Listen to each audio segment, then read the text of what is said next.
pour résoudre des solutions précises. Okay?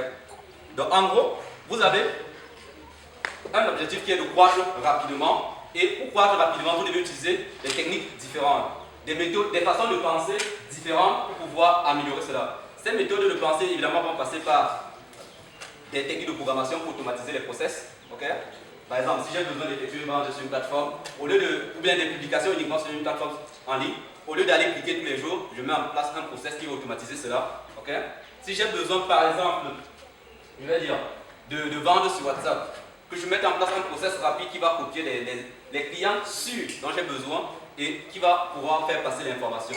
Bref, quel que soit ce que je veux faire, j'arrive à mettre en place la stratégie idéale avec ma compétence de hacking pour pouvoir en fait faire booster mon activité commerciale. C'est ça en fait l'idée. Alors, pour que le growth hacking soit efficace, vous pouvez voir, vous allez voir encore directement que le growth hacking va se retrouver au centre de la créativité, de l'automatisation et de l'analytique. Okay? Vous allez évidemment, vous devez avoir de la créativité pour pouvoir évidemment mieux exploiter les systèmes, okay, et mieux avancer. Vous devez évidemment automatiser pour éviter de faire des tâches répétitives et vous devez évidemment analyser les résultats que vous obtenez pour améliorer cela. Là, c'est les éléments clés vraiment du growth hacking.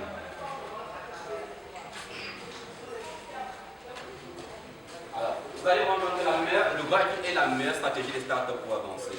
Okay? Et c'est d'ailleurs les exemples que je vais vous présenter. Je vais vous présenter des petits cas simples et vous maintenant, vous allez essayer d'imaginer vous-même d'autres scénarios qui peuvent vous aider à lancer vos business.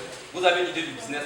Je vais vous dire, si vous vous dites, ok, il me faut un commercial, il me faut 10 commerciaux, comme c'est souvent le cas, 20, vous en prenez, c'est bien beau. Mais après ça, ce sont des charges. Il faut gérer. Est-ce que vous allez pouvoir les gérer s'il n'y a pas de résultat? S'il n'y a pas de résultat et vous les laissez, il y a un retour négatif, il y a une image qui peut être touchée. Okay? Par contre, si vous avez des gros hackers, vous êtes sûr que vous pouvez cibler ce que vous voulez et arriver à atteindre l'objectif. Moi, par exemple, je vous parle de growth hacking parce que je l'ai pratiqué bien avant, mais sans vraiment le savoir. J'étais hacker en fait. Parce que je suis toujours hacker. Mais, une fois, quand j'ai donc appris le terme, je me suis rendu à quel point en fait, c'est un domaine à explorer si les entreprises locales, les startups en fait, veulent aller loin. C'est un domaine vraiment à prendre en main. Trois exemples de growth hacking. Simplement, vous allez prendre Reddit, ok? Qu'est-ce que les fondateurs de Reddit ils ont fait? Pour pouvoir améliorer la visibilité de leur plateforme. Au départ, les deux simplement ont lancé la plateforme, mais eux-mêmes, ils ont créé des comptes. Et c'est eux qui communiquaient sur leur plateforme pour attirer de la visibilité. On communique, on commente nous-mêmes, on correspond des cris, on met en place des codes qui vont automatiser cela. Là, en fait, ça va frapper l'utilisateur, on va dire, ça va frapper les invités qui venaient sur la plateforme. Le fait de voir les plateformes où il y a de la communication amène aussi à communiquer. Okay? Et c'est sur ça en fait qu'ils ont joué pour pouvoir booster leur business. On parle du principe, ok, j'ai un business. Si vous partez par exemple sur Facebook, les gens aiment bien commenter ou on a déjà commenté. Là donc j'ai un business. Si je veux le faire avancer, je fais croire aux gens qu'il y a des gens qui commentent sur ma plateforme, qui viennent sur ma plateforme constamment. Je mets en place des solutions pour cela. Et moi donc je fais comment? Et nous donc on se charge de gérer la communication comme si nous étions des millions. Okay? Les autres viennent simplement, ils vont en fait suivre le rythme et après nous pouvons arrêter nos robots. Le business aura appris de l'élan. Okay? Mais là, on n'est pas resté pour dire allons inviter les gens pour faire. On n'a pas voulu prendre des stratégies de marketing en ligne où on va peut-être payer un réseau social ou des plateformes. Ça va prendre du temps, ça va demander de l'argent.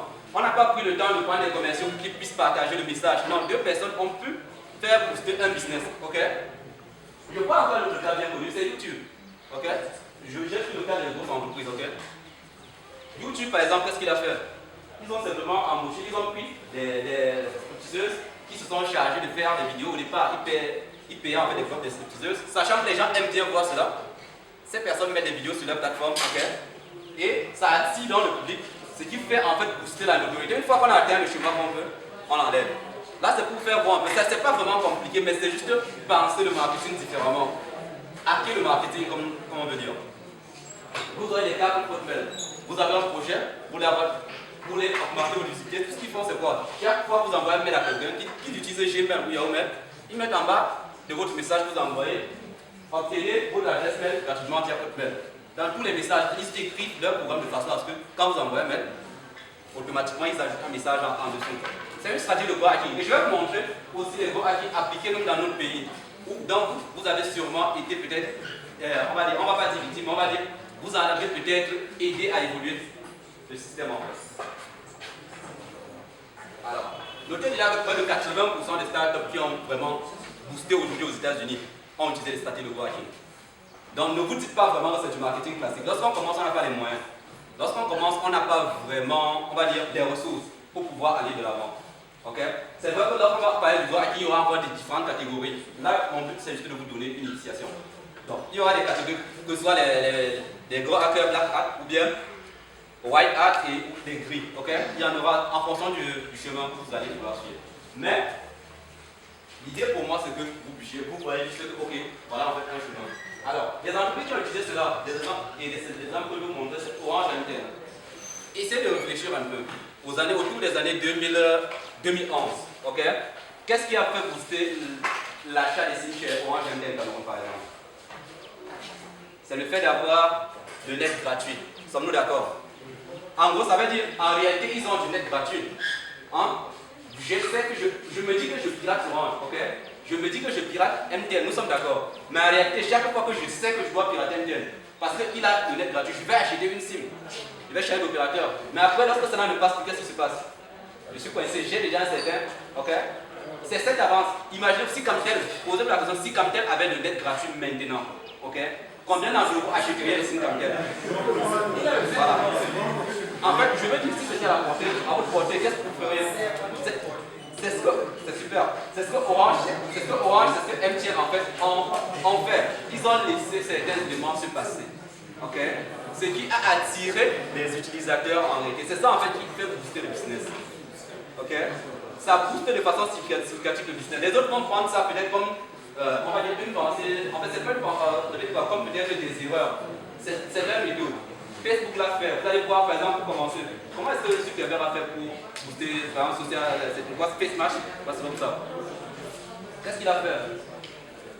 Il a lancé la plateforme et il a piraté, il a récolté en fait la base de données de ses camarades à qui il a envoyé des photos, c'est ça non? Et il a fait voter en fait des photos de filles. Ce sont des stratégies en fait. Mais seulement on ne vous demande pas là d'appliquer du black, mais d'essayer d'appliquer, en fait, d'essayer d'apprendre des méthodes, d'utiliser vraiment les meilleures méthodes qui puissent exister. Là, je vous ai pris deux exemples. Alors, mon but aussi était, j'ai essayé vraiment de faire comme je pouvais, utiliser uniquement les outils de Google. Je vais vous montrer quelques exemples de growth hacking issus